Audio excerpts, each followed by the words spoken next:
lost interest in it and kind of saw it as a, you know, I don't know, like I didn't see it as a good way to make a living. You know? I didn't like the traveling aspect of it. I always thought, my dad was gone forever. I don't want to do that to my kids. And I did the same thing, but you know, it changed. I mean, I did a lot of construction work and stuff like that when after college and during college and after high school even. And I just warmed up to wrestling by the time I was about 20. My brothers were doing it. It was like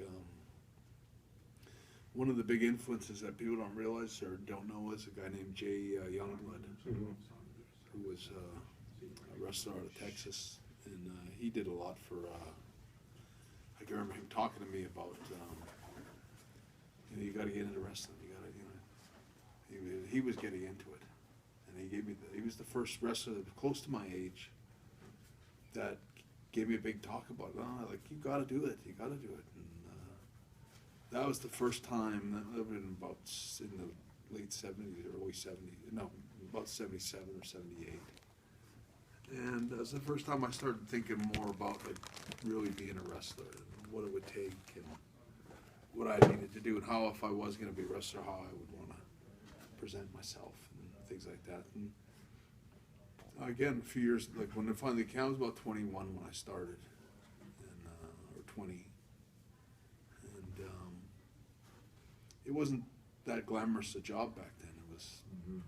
Wasn't a whole lot different than being a topless dancer in a strip club. Wow.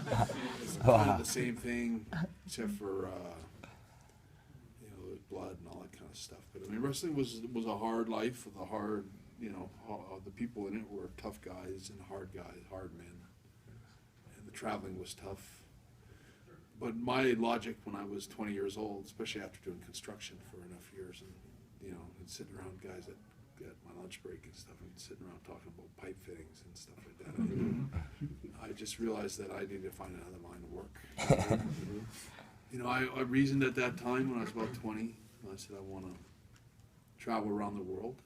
I want to make some money, and I want to stay in shape, and I want to meet girls. And wrestling seemed like a pretty good ticket to all of that. So I got into wrestling. I always thought it would be about 3-4 years. I said, I'll do this for 3-4 years, and then I'll get serious about my life. Wow. But you know, in my final thought on all that is that when I first started wrestling, I mean, the very first day I trained to be a wrestler, I spent about 5 hours in the basement at my dad's house training with these 2 Japanese wrestlers, and they put me through the whole, like a really tough circuit. You know, I came through with flying colors, and I remember afterwards they took me up to my dad, and they were telling my dad how good I was, and that I was natural, and that I was really, really good. They used to tell my dad even then that I was better than all my brothers. And I don't know that, you know, you always think, oh, they're just saying that, but you know, I started to realize after just a few months that I was good. Like I had a good technique and a good style, and my work was. There's things that you got to improve on all the time, like your tan and your body itself. But I mean, for the most part, I was a pretty solid wrestler right from day one.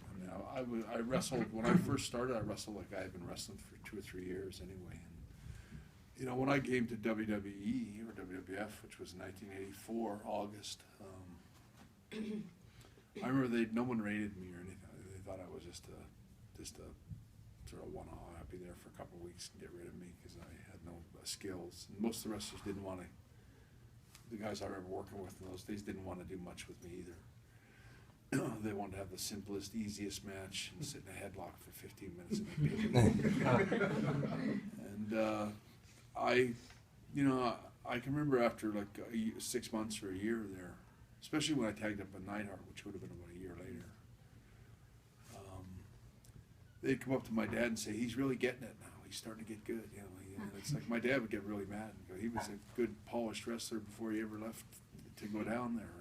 And you know, but they kind of thought that they taught me or they learned me. I learned so much in a 6-month span while in the beginning. But that's not necessarily true. I was pretty good before I started. There's a lot of interesting info